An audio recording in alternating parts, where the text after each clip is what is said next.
fatal heart impacts, past painful scars. In fact, I blast tasteful bars and pass. I back up my actions, fact don't ask, grab reactions, jacked attack with every word, then act with class as they hear me snap. I got nothing to lose, cause I fought and felt the bruise. Now I'm not the one confused, call the shots and they produce. I ain't lost, I'm finally loose. Pick a new silver excuse, I need the views to boost me to a new abuse of being used. Everybody wants a piece now, y'all can rest in peace now. You're dead to me, so peace out. Remember, you're discreet out. Get ready for defeat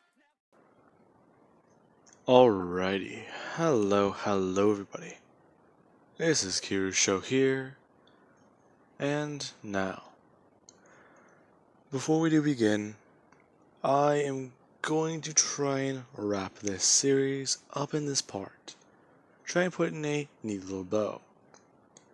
Now, the reason for that is because Deku's powers are way too absurd, and he is quite simply too fast, especially for the world of MHA.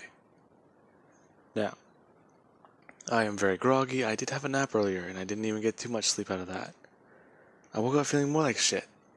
Anyways, now, let us begin.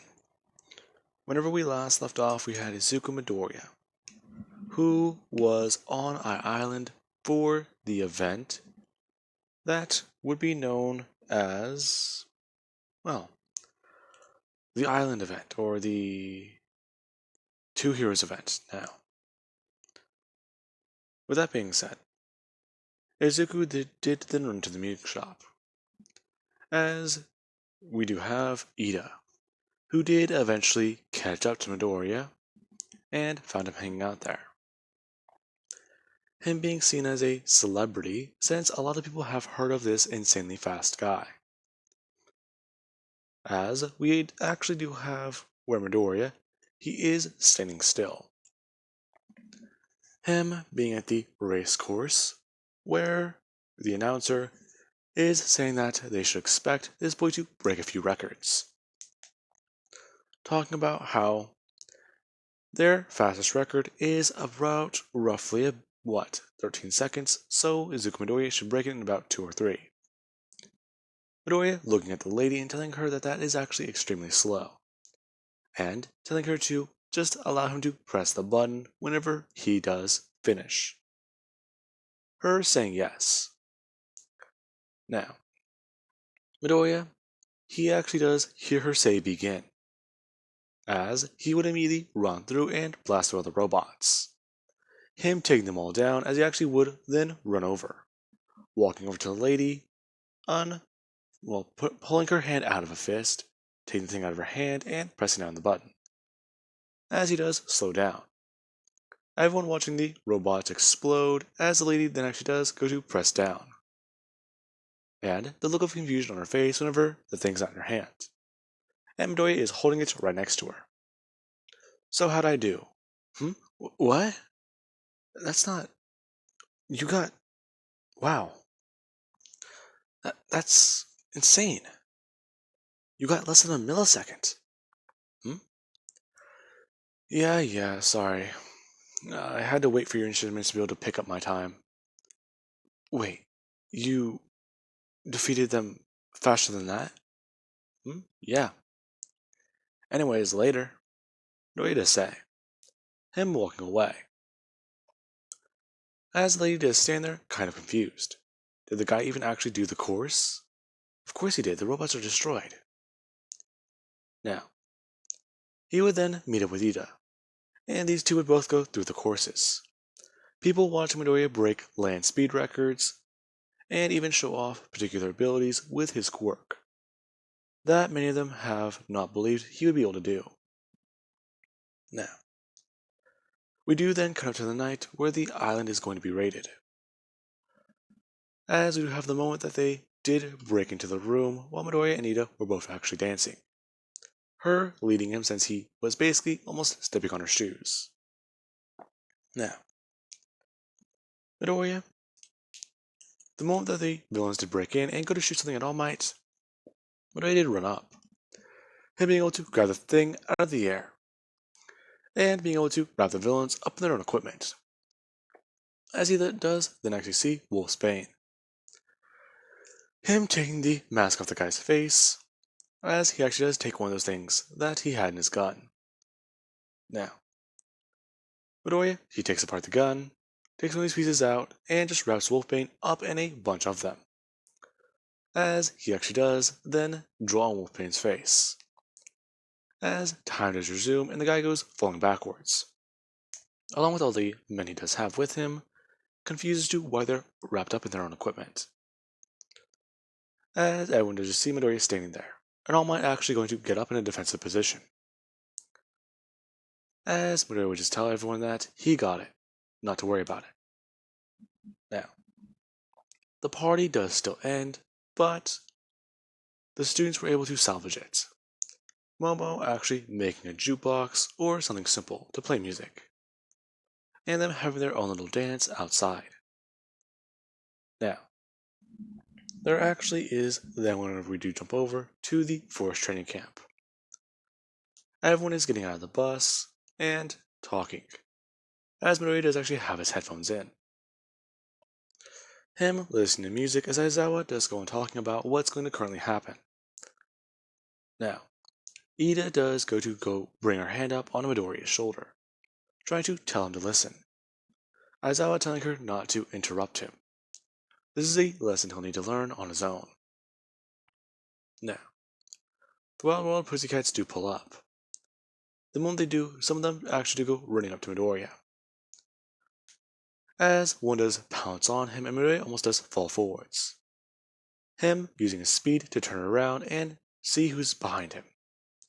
Now, let's say that the the blonde one I want to say. She jumped on him, and did try to ask questions about his quirk. Midoriya explaining it as, oh, he's just super fast. Them not believing him. As they do then cause the scene. Now, Midoriya, I do want to say he was able to easily dodge this. As they do look down into the pit where all the students are, expecting to see everyone. However, we do have Midoriya, who is standing behind her telling her that that won't work on him. When did you? I told you I'm just super fast. Anyways, where do we have to go? Her going to point in a direction and she just going to turn to Midoriya. As the lady does say, he's already off his radar. Or he's already off of her radar. Now, Midoriya would immediately arrive at the camp, as he does just sit down at a table and go to look at his phone. Not even a minute passed.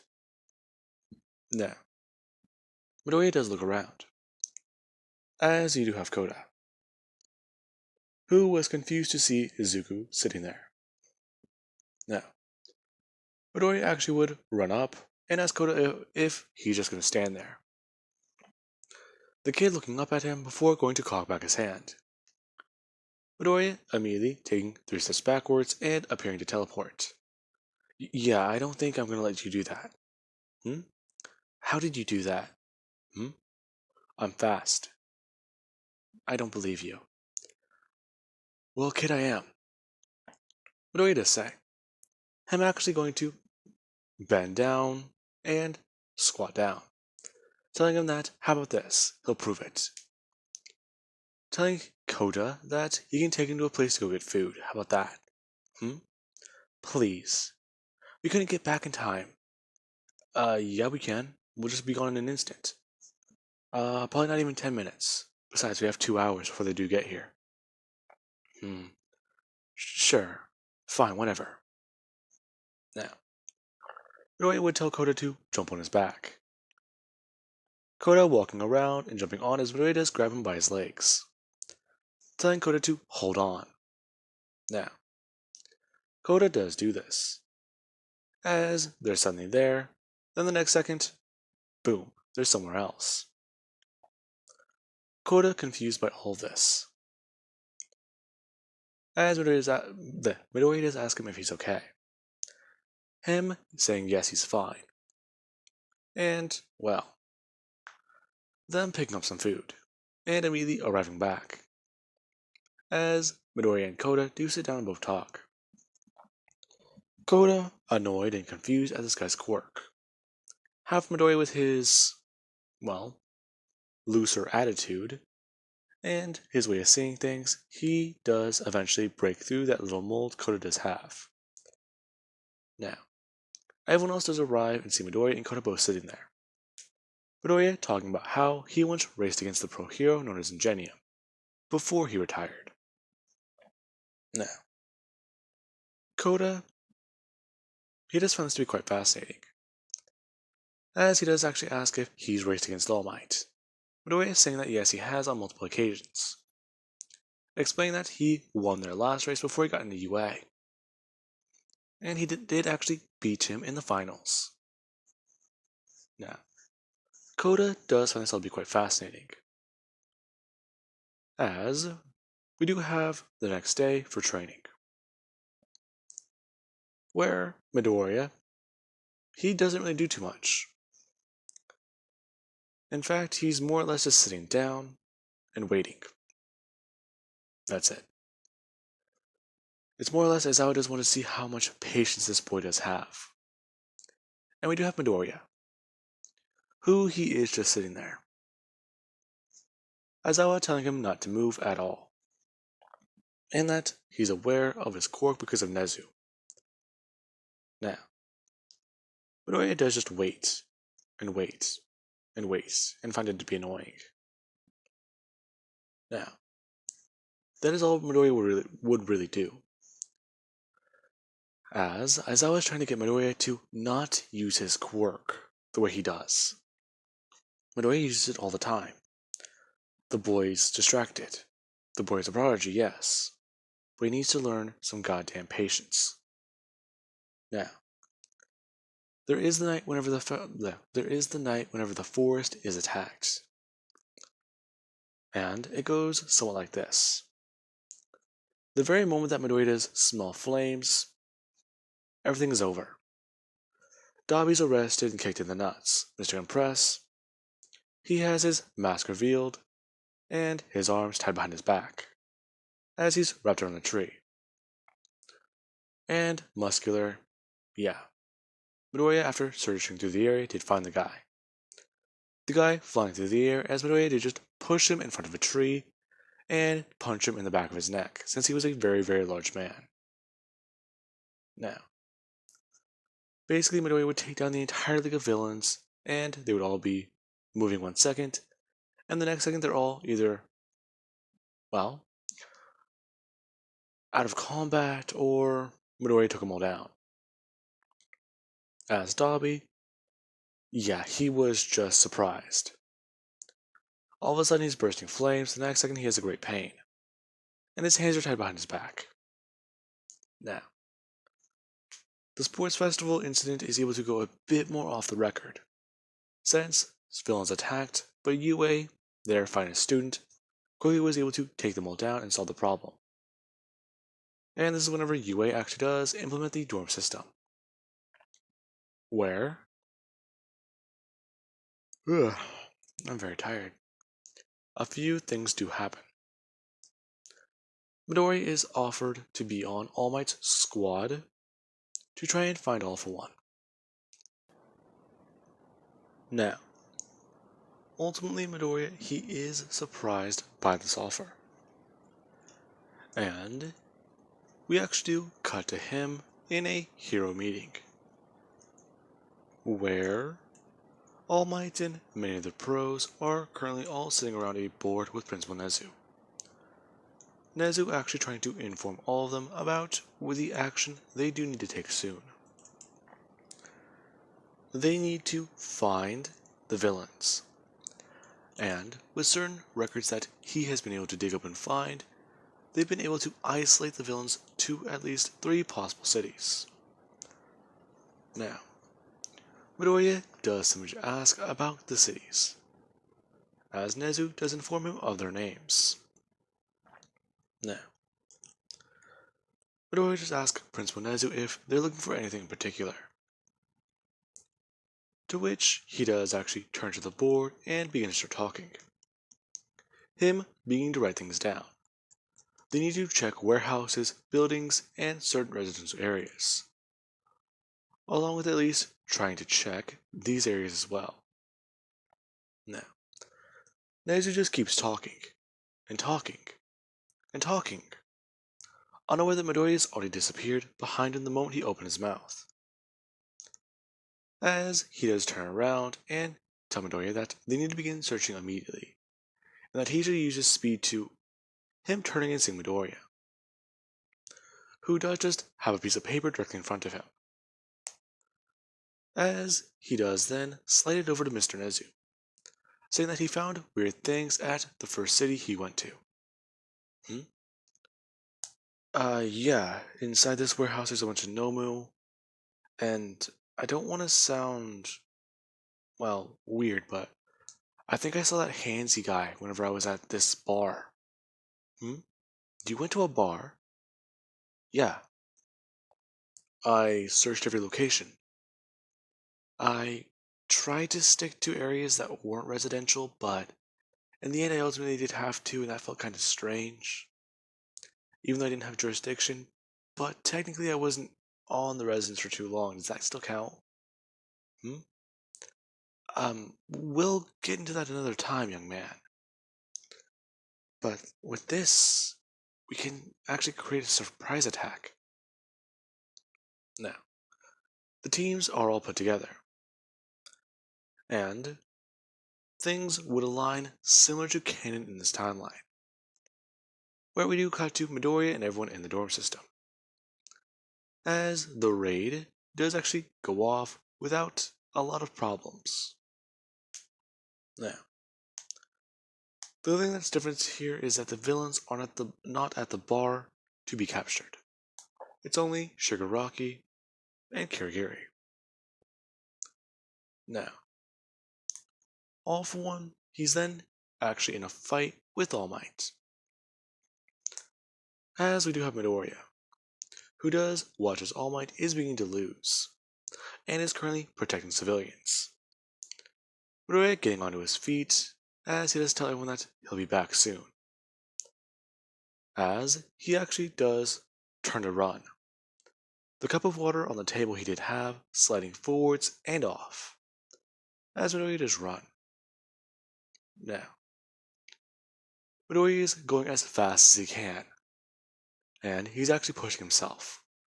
Physically, his body does hurt, and this speed he's never reached before. Him getting to the city and actually taking all civilians and running away, along with actually finding pro heroes at the other location, and moving them to where All Might does need them, as he also does directly arrive in front of All for One. Him grabbing upwards and pulling off those pieces of his mask, before completely taking the thing off, and running over and putting it in All Might's hands. Before he actually does turn to look at Endeavor, pulling out a Sharpie and contemplating writing something down on his face. Shaking his head no as he does put the cap back on and run back to the house. Him being able to catch his cup and move the water back up. As everyone to see the swift motion of Midoriya going to move and catching his cup of water.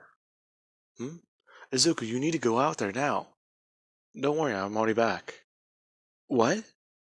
Wait, are you sure? We didn't even see you. Yeah, Midoriya would say.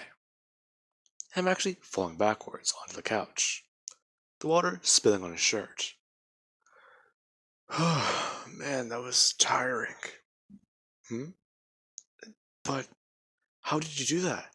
So fast? I just moved faster. Yeah. That was amazing. I didn't know I could reach that speed. How fast did you go? I don't know. Now, we do cut to All Might, who all of a sudden heroes appear around him, and he does look down at his hands to see the helmet, as he does see a sticky note on it. Now, the sticky note does just simply have a smiley face. All Might smiling, as he does know that Midoriya just did give him a helping hand. Now, all for one, he is having trouble breathing, as All Might and the pros would rush him. Now, with that being said, from here, things don't really go too differently or, well, the same. All Might does still get forced into retirement. And he actually does at least still have the Embers of One for All with him. He can still use the power. But he's going to be taking more of a, well, back seat sort of way to teaching. As we do have the licensing exam. The very moment Midoriya did arrive and go through it, he was immediately given a pass. The combat portion, Midoriya eliminated, well, the system was confused. So many people were eliminated all at once that they thought that there was a glitch.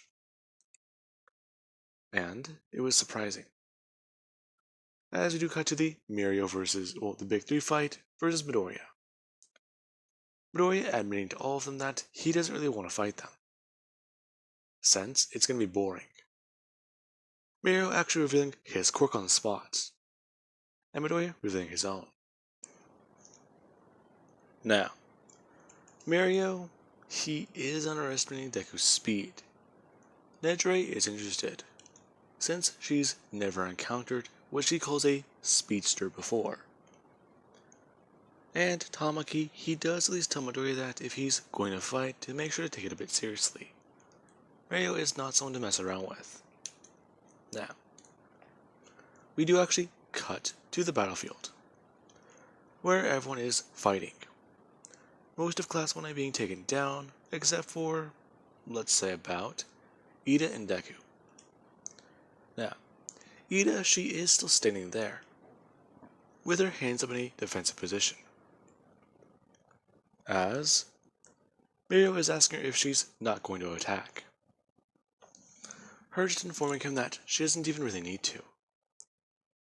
Now, we do have Midoriya, who does pop in front of Mirio. Mirio, confused as he does, just go to face his body. The thought popping through his mind. Now, with that being said, he does watch Midoriya disappear. As we do have Nejire, who is in the air, and Tamaki, who is actually looking around, trying to find any trace of Midoriya. However, Tamaki, he's suddenly just flown to the side, and has massive damage inflicted on his body, as he would hit the ground. Mirio confused as Nejire, she is actually floating in the air and looking around before she's suddenly smashed towards the ground as well. Now, with that she does go to get up and try to blast in a random direction. As Mirio, he actually does begin to start looking around more. As we do have from Midoriya's point of view, he just took down Tamaki and he did run over and jump into the air, bringing his hands over his head and putting pressure down on Nejire's, well, collarbone, or right above her shoulder and right behind where her neck is. So where that muscle is right there. He put down a lot of pressure and just tapped the part multiple times, her being flung towards the ground that way. As Midoriya, he would land and go to run for Mirio, running straight through the guy, and learning that his quirk really does make him intangible. Now, Mirio is looking around, and he is confused, as we do have Midoriya. Mirio jumping back into the ground and trying to think. Think tactically. This guy's strange, it doesn't make sense. As he actually does go to jump out of the ground. Now, Midoriya does remember the way he explained his quirk, which honestly was not a very good thing he would have done. Now, at the moment Mirio does jump out of the ground, he's immediately punched in the face and sent flying away. His legs flying upwards as he just gets sent spinning before hitting something. Now, with that being said, Mirio, before he would hit the ground, pants do appear on him. Him confused as Midoriya, he actually would walk over and ask him if he's alright. Mirio asking him if he's really just that fast. Yeah, don't worry about it. Besides, whenever the Coliseum exploded a couple months ago, I was able to get everyone out of there. Really? Yeah. The contestants, teachers, everyone. I think there was a total of, I don't know, 3,000 people, 5,000? What? That's insane. Yeah, clear them all out within the span of a few seconds. Wow, I shouldn't have underestimated you. Shouldn't have overestimated me either. I can't stop time, just move almost at a standstill. Now, with that being said, I do hope you guys enjoyed. And I will see you whenever this series does come back one day.